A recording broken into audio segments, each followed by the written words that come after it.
Next up, we have Run For It from the Escape the Backrooms soundtrack. Once again, everybody, this is a Basterd's LFA, a layman-friendly analysis. I'm a professionally trained musician and composer, and my objective here is to explain things in a way so that you don't have to be one to understand what is happening here musically. So if you like the sound of that, make sure you're following the channel, subscribe to the channel, whatever term you want to use. Like the video, share the video, leave a comment, turn on notifications, become a member. Once again, everybody, members get early access. Artists, I want to collaborate with anyone and everyone. You know, if you want any of my guitars, Mongolian throat singing, you know, go to kind of thing, or anything else like that. I have a whole spiel for that at the end of the video, so stick around for that. Disclaimers showing on your screen right now, so go ahead and pause the video if you want to read them in full. Otherwise, let's do this. Run For It from Escape the Backrooms. Let's go.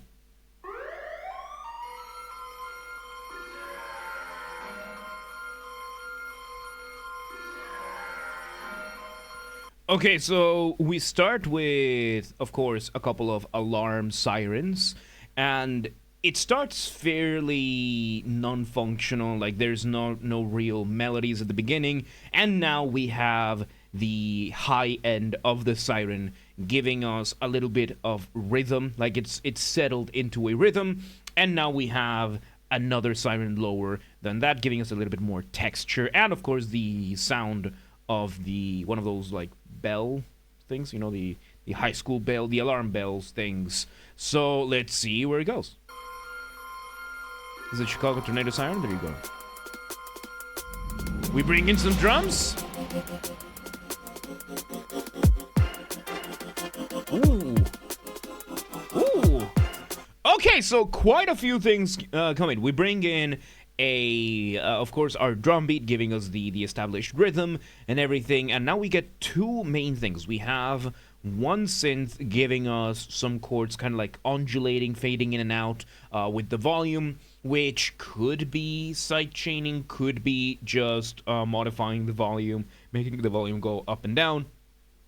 Difference being not really that much. Like the whole difference is that you have your audio file wave playing over here, then you have, let's say, the volume over here. You know, let's imagine here's 100% volume and here is 0% volume, and you just do this with the file. That's it. You just do that. So as the file plays, the volume goes down and up, which is essentially what sidechaining does, just that sidechaining, the volume goes down and up depending aligning with the drums that are playing. And then we are having higher up sounds like like one of those synths that has like percussion and strings, giving us a stinger. Stinger, of course, being short, sharp, sound, usually very short, usually not very common, or they just play sporadically. Let's see where it goes, because these chords that are being played on the undulating, so to speak, synth could be our initial motif. Could be. Motif, of course, being the smallest version of your musical idea, the essence from which everything else comes from. So, let's see. Oh, nope, there we go. Nope, there we go. We had another melody coming in, still kind of sidechained, kind of not, like with the volume undulating that way. And we have our melody with the actual motif. And now we bring in the drums in full force. Let me go back a couple of seconds here.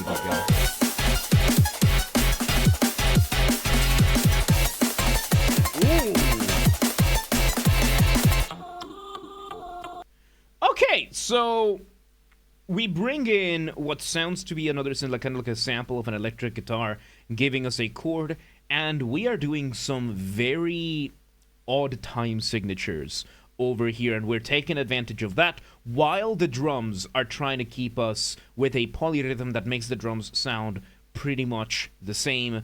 So it's basically a polyrhythm. Polyrhythm is when you have more than one rhythm going at the same time. So for that, let's take a step back and look at the concept of rhythm, right? So when you have music, you have three components: melody, harmony, and rhythm. Melody and melody being your individual horizontal lines of music, harmony being, the extrapolated, what chords you get, what scales you get, the relationship between them. You can just keep extrapolating with that, and then rhythm being your use of time, how fast, how slow things happen, when they happen, beat, that kind of stuff. These are then subdivided into measures or bars, which are then determined by a time signature. Now, your time signature is going to be two numbers, upper number, lower number. Upper number is going to be the number of beats that you're going to have in your metronome. Lower number is going to be what type of note your metronome is, that those beats are going to be based on. So, in English, it's pretty easy to remember. Whole notes are represented by number 1. Let me actually try and draw a circle. Number 1. Number 2 is going to be for half notes.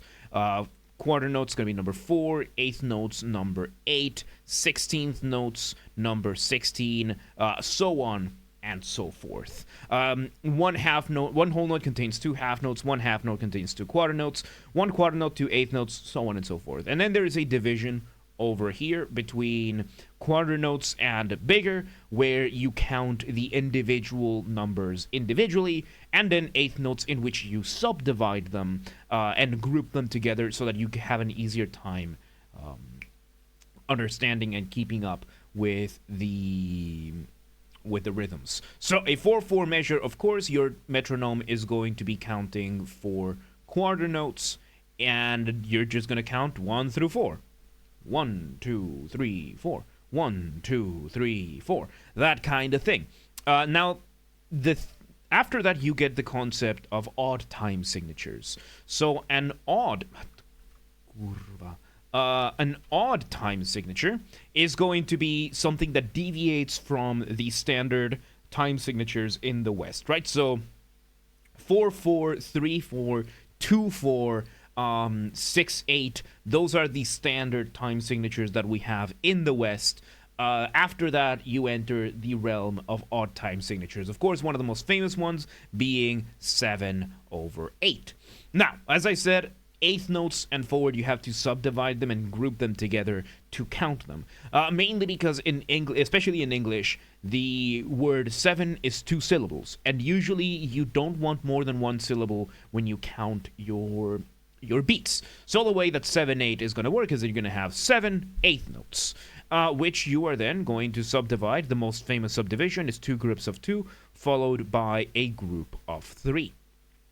And you are just going to count them as 2 groups of 2 and a group of 3. So 1 2 1 2 1 2 3 1 2 1 2 1 2 3 1 2 1 2 1 2 3 1 2 1 2 1 2 3. Very, very simple way of keeping this kind of thing. And you can do this with so many combinations, it's insane. So now we enter the world of polyrhythm. Polyrhythm, as I said, it's 2 rhythms playing at the same time. This can be as simple as having 2 types of beats that are happening at the same time. For example, the most famous one being 3 versus 2, where you have one side doing 2 beats, 1 2 1 2, and the other one doing 3 1 2 3. I actually have the piano for that now. So you have one side, let's say this one over here, doing 2s, 1 2 1 2, and then you have the other one doing 3s, 1 2 3 1 2 3. And when you play them together, of course, it is going to sound.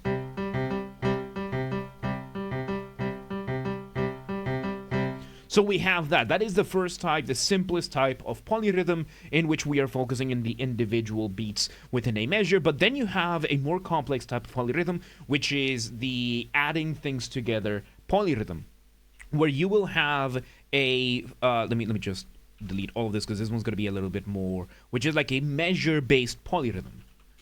So you have a measure-based polyrhythm where you are looking for a sum-up game.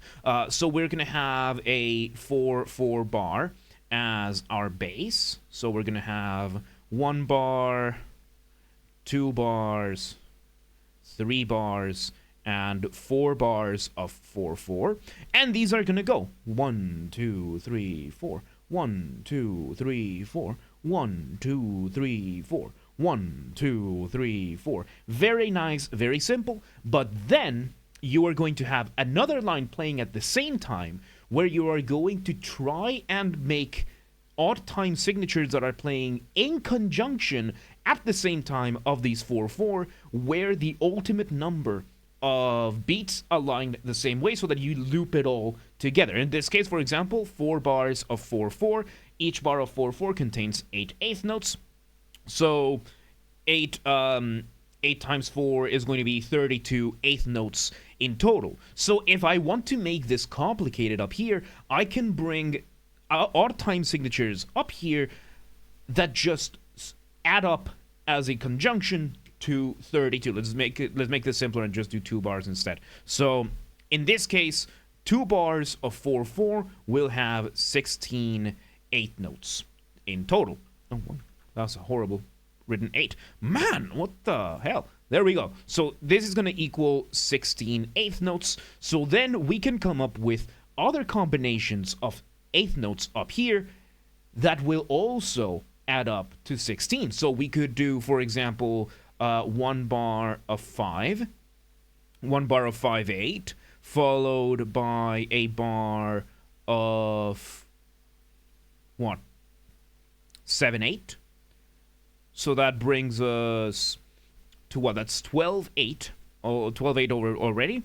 And then we do 1 bar of 4/8. And these all, I mean, these are not aligned properly, but these would all equal 16 as well. So while we are having 1, 2, 3, 4, 1, 2, 3, 4, the other ones are going 1, 2, 1, 2, 3, 1, 2, 1, 2, 1, 2, 3, 1, 2, 1, 2, 1, 2, 1, 2, 3. So I went a little overboard with that. So let's actually. Could I even play this? Do I even have the rhythmic independence to play something like this? Because then the idea here is that your rhythms start overlapping, and it's exactly what is happening over here. You are having the drums keeping a certain rhythm on 4/4, while on top of that you are having these other divisions of everything. So let me actually, you know what? Let me see if I could visualize it. Because 5/8, that would mean 1, 2, and 3. Then we would have this one ending over here. We start with 7/8, which 1, 2, 3, 1, 2, 1, 2, and then over here we would have 4/8. And then once they all play, so over here in the lower side, these are both playing at the same time. These are both playing at the same time. So while the lower side is going 1, 2, 3, 4, 1, 2, 3, 4, and that's it, the other one is going to be going 1, 2, 1, 2, 3, 1, 2, 1, 2, 1, 2, 3, 1, 2, 1, 2.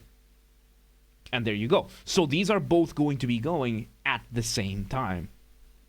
And that is exactly what happened over here in this little section where we had this like very unusual sounding. Let me see if I can put it back. Let's see. So something. So you hear that the drums, the hi-hat on the drums are still going in that 4/4, while in between we are having that polyrhythm adding up to this over here. So yeah, that was a way longer explanation that probably is not as well visualized over here, but this is the other type of polyrhythm that you can have. There's of course other types on top of that you might be able to have, which are a little bit more complicated as well. But in this case, this is the zero-sum type of polyrhythm, where you're just subdividing the measures above you, and you're just making this. And of course, these could be written still in 4/4. Like these ones up here could still be 4/4. These ones are could be interchangeable, where you just end up having like, okay, so 1, 2, 1, 2, 3. That's gonna be one rhythm over here, and we're just gonna be doing one rhythm over here. Then we start 1, 2, 1, 2, 1, 2, 3. This is gonna be, so this one over here is gonna be one rhythm. Then we bring, starting over here, we bring another rhythm. And let me just add these over here like this so we can have them visualized.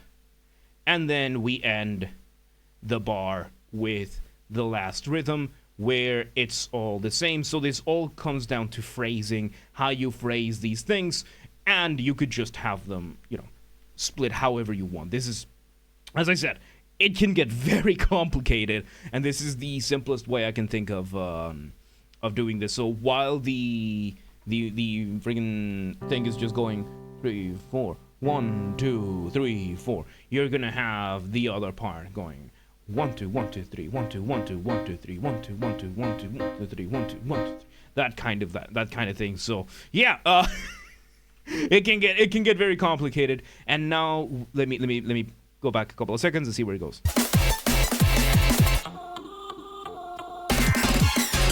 We bring in a little break over there to give a little bit more of that motif, and of course on top of having this like rhythm going on, we have the melody developing the motif. This is a lot more complex than I expected it to be. Let's see where it goes.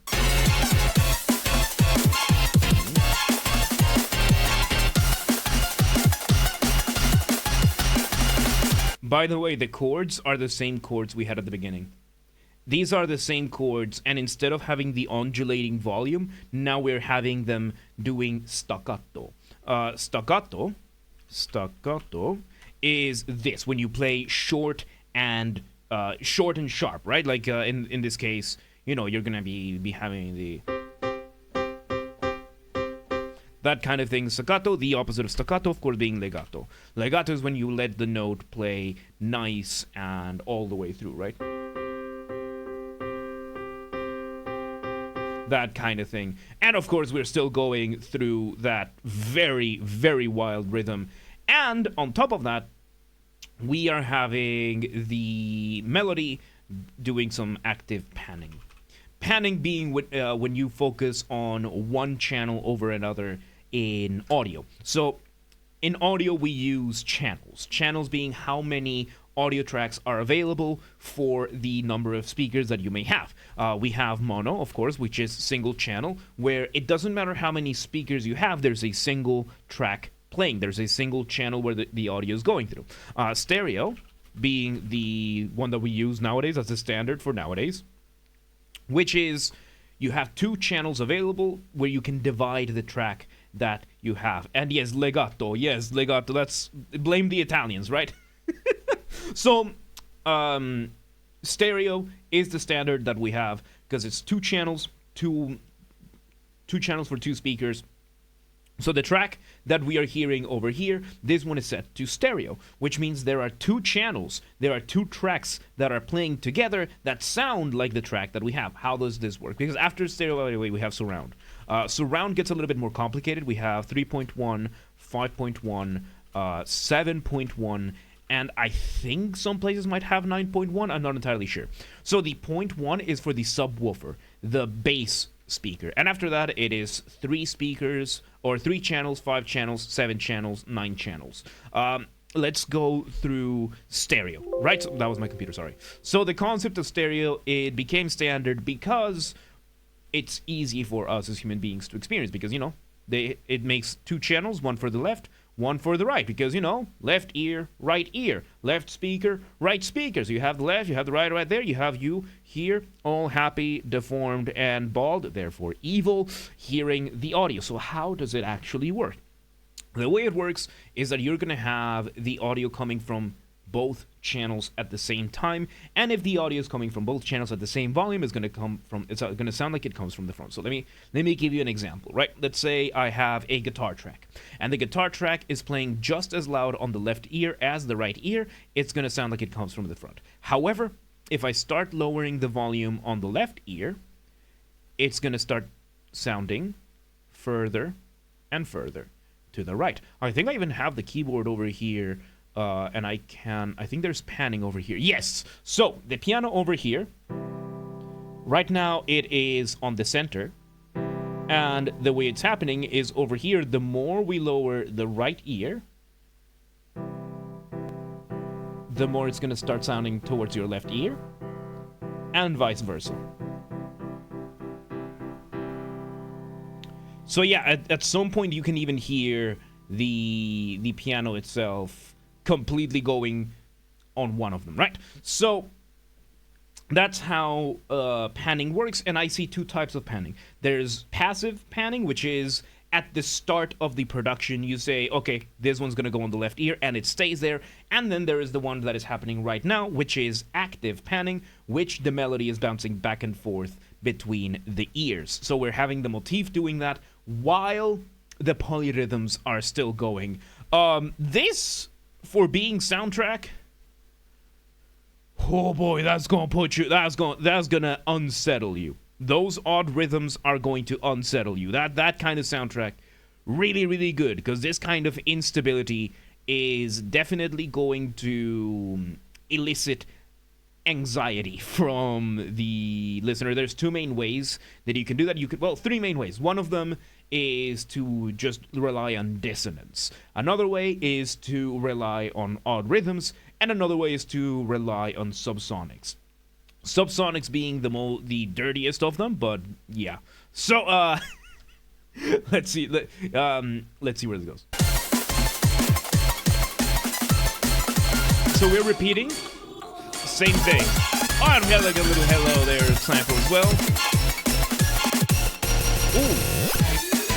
So yes, now we are bringing in, we had a piano there doing a very, very quick glissando. So a glissando, or gliss, the way it's written, gliss for short, is when you basically do a slide on any instrument. Usually the easiest ones are going to be the harp and the piano, which is basically I take my finger, I put it on one key, and just that kind of thing. So we do this one really, really quick on a bunch of notes. That kind of thing. Make it as dissonant as possible. And yes, and by the way, the concept of consonance and dissonance, right? IDK, welcome today, Hayden. So consonance, dissonance, and then instability. Those are the three main types of sounds you can get between two notes. Instability is made by what is called the tritone. The tritone is the only group of notes in music that is symmetrical. 100% symmetrical. That sounds like this.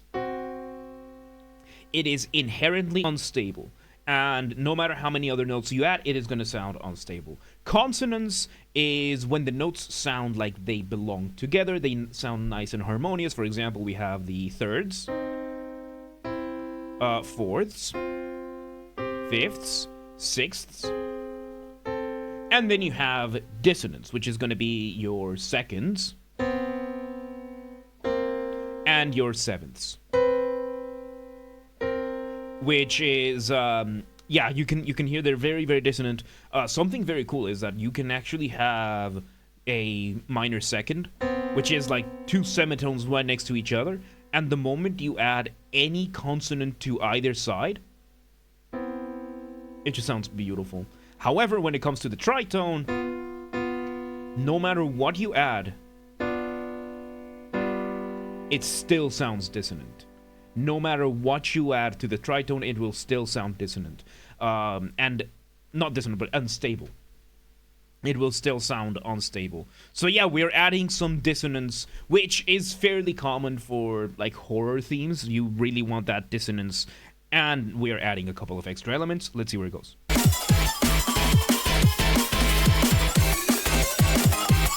Oh, and we're adding another synth. Oh. Okay, so every time we get these breaks, it resets everything, and that small break, that moment of breathing in, is so short that it feels even worse. Like it's not enough time to take enough of a deep breath. This is, let's see where it goes.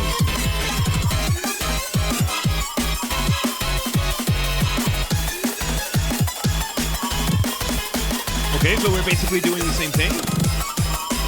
Every once in a while, we're adding a little bit of glitchiness to the drums. We're having an effect happening right now in the melody, where it's basically going to kind of thing to the melody. So what we're putting it through kind of like a vocal box kind of thing. Really cool, because the melody just keeps repeating over and over. We're just repeating the same rhythms over and over and over again. And we're just making one change every repetition. And then we have like the little moment of escape the Backrooms. And there you go. What's up with these quotes on how to get quoted? You just say the most... No, you don't say the most vile shit. It's just that you get taken out of context. That's the point of the quote book. And anyone can quote anyone. Yes. The idea is that it needs to be out of context. Yeah. So yeah, let's see where this goes. Oh, we have another... So this time around, we added not just an extra couple of... we added one more sound, but we also added back the, like, synth, the stinger that we had before, and we're adding it now as an extra layer. Let's see where it goes.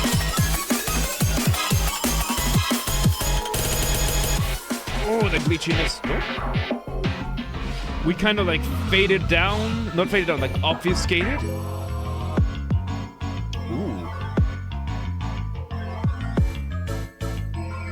Okay, so we completely changed the drums. The drums have gone from a constant to just one beat at a time. Like, we're just doing one beat. I think it's going to be the downbeat. Downbeat, of course, downbeat being the start of a measure. It is because of how conducting happens, right? So, if you conduct, for example, a bar of 4/4 and you don't have a metronome, you might want to use the hand gesture. 1, 2, 3, 4. 1, 2, 3, 4. That kind of thing, which will look a little bit like this, right? 1, 2, 3, 4. In which case, 1 is down here, 2 is over here, 3 is over here, 4 is over here, and no matter what kind of measure you're doing, 1 is always going to be directed downwards. So, that's why it's called the downbeat. And usually the last beat of the measure would be the upbeat instead, because that's how you have conducting. Because we didn't have metronomes until, like, what, late 19th century? Early 20th century? We didn't really have metronomes before that, so it is all based on how the conductor would feel it, right? And with that, you have the shapes over here, with 1 always being the start of the measure, being called the downbeat. And now we're having that. We now moved the synth over here from that, like, metal guitar to an organ, still doing the same rhythm, but now we changed the drums. And oh my god, it's insane. Oh my god. Next will remind me afterwards. Thank you for the 25 bucks. Okay, let me respond to that as much as... Are the songs you choose all pre-programmed, or are you taking impromptu suggestions without a sweetener? So, we do have three main types of queue.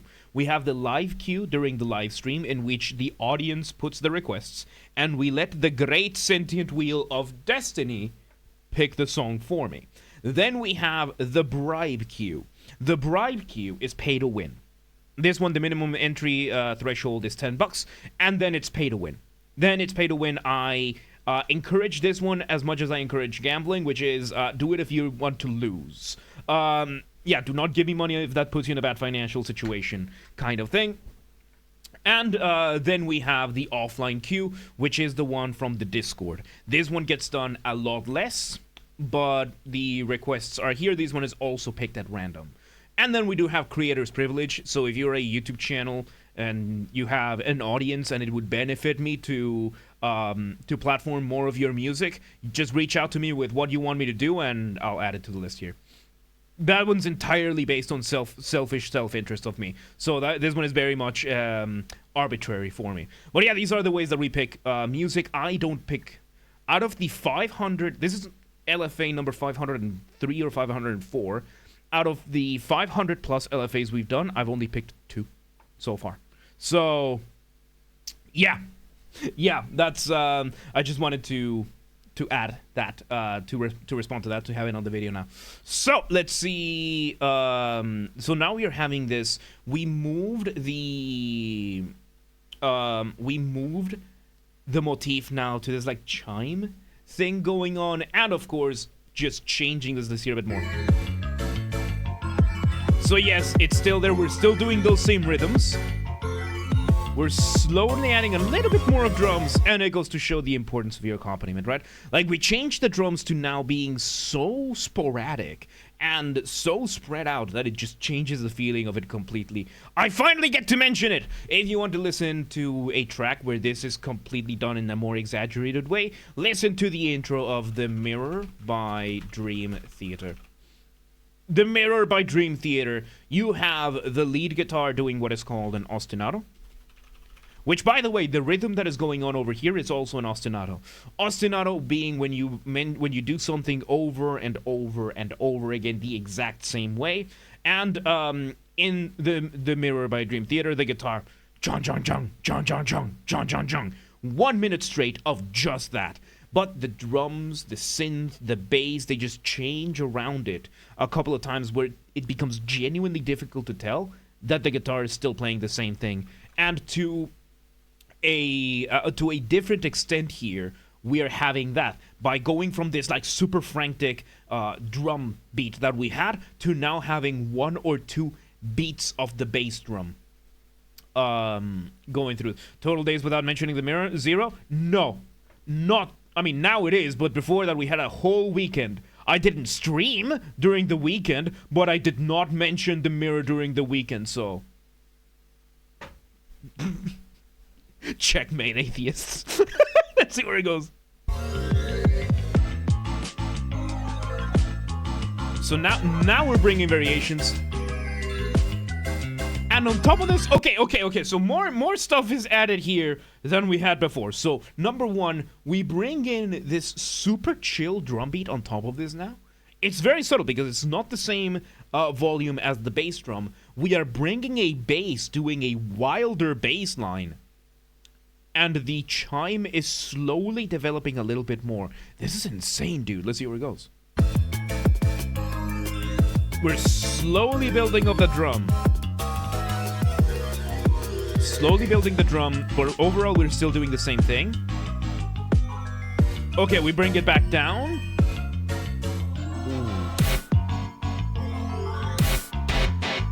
Oh, we're slowly echoing back on the downbeats. Oh boy. Oh, this is really cool. So now we're slowly shifting the reality back into the original one. This is really cool, dude. Let's see where it goes. Oh. Every time we're getting a little bit more of the original. Oh, there we go. We're bringing it back. And there we go. The animation also is incredible. So yeah, now we're back on the original version of this motif. This is, structurally speaking, this is so unbelievably straightforward, and it's done so well. So when it comes to music, you have something called form. Form is the structure, usually of your instrumental music, because this is not a song. This is a piece or a track which is of course instrumental. It doesn't have lyrics, it doesn't have vocals, it doesn't have anything like that. So when it comes to form and structure, usually you are going to need letters instead of, verse, chorus, or whatever. And in this case, we have, of course, the intro. We started with an intro. Then we went for section A. Then we repeated section A. We just had section B. And now we're going for section A. AABA is one of the most straightforward forms that you can have, and it works for a good reason. And we're seeing it over here. This is really good. Let's see where it goes.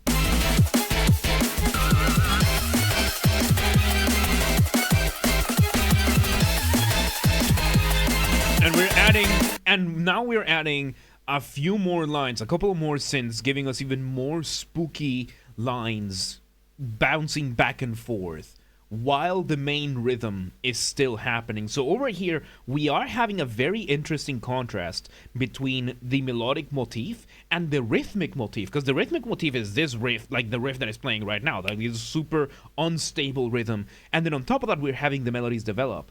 It's a really, really cool thing. That's yes, Royal, she was, yes. Wasn't they later? Whoa, we changed the chord now. Okay, so it's not like we're now going in the outro. So yes, we had A prime, B, A double prime. The primes just means there's variations, but essentially it's still the same thing. And now we are in outro territory, we're changing the chords around, we're escalating, let's see where it goes. Yeah, we're adding more variation to the rhythm. It's speeding up the actual rhythm, and off we go. Oh, one more run, and... So we had this brief moment of suspense. One more time, it plays, it echoes out, and there you go. Man, what a trip that was. What a trip that was. This, playing on the game while you were being chased or something. I haven't played this game because, of course, I haven't. While being chased, that, absolutely brilliant. Absolutely brilliant. There you go. That was Run For It from the Escape the Backrooms soundtrack by Insomic. Or Insomic? I don't know. Once again, everybody, this has been a Basterd's LFA, a layman-friendly analysis. I'm a professionally trained musician and composer, and my objective here has been to explain things in a way so that you don't have to be one to understand what's happened here, musically. So, if you're watching this on the YouTube video archive thing, thank you for watching. Make sure you're following the channel, subscribe to the channel, whatever term you want to use. Like the video, share the video, leave a comment, turn on notifications, become a member. Once again, everybody, if we somehow hit 10,000 subscribers on YouTube before Christmas of 2025, which is still possible, not very likely, that's two separate things, but if it still happens, I will take a single fan fiction of the choice of the community, and I will fully produce, record, and voice act an audiobook for it. This has to be achieved through legitimate and honest means only. No account duping, no bonding, no buying followers, no alt accounts, no rat behaviors like that. Go share the videos, the streams with your friends, with your families, with your family's friends, with your friends' families. Those are two distinct concepts, by the way. Share them with your online and offline communities. We use the hype function on YouTube. I don't know how it works, but we have a group on the Discord that does, so check it out, link down below. Yes, artists, Insomic, I don't know how to pronounce it, or any other artist on YouTube. I want to collaborate. I am open, so just let me know if you want any of my musical skills, whether it is my guitars, my Mongolian throat singing, you know, the good old ooh, ooh, ooh kind of thing, or voice acting, or regular singing, or you want help figuring out something for your compositions, or any other kind of collaboration. Just reach out, let me know, we'll make it work much as possible. And if you're in the audience, you know anybody who could benefit, let them know. Please do not harass anyone. Please do not spam anyone. Be cool about it. Don't be a rat. Members get early access to the content. I schedule the videos for the week on Saturdays, and if you're a paid member on YouTube, regardless of your tier, you get access to the videos when I schedule them, at least for the LFAs. So become a member today. If you want to listen to this without me interrupting every 3.5 seconds, I will be linking it in the description down below. If you want to request a song and you're not on the live stream, check the pinned comment on this video. It has the instructions on what to do.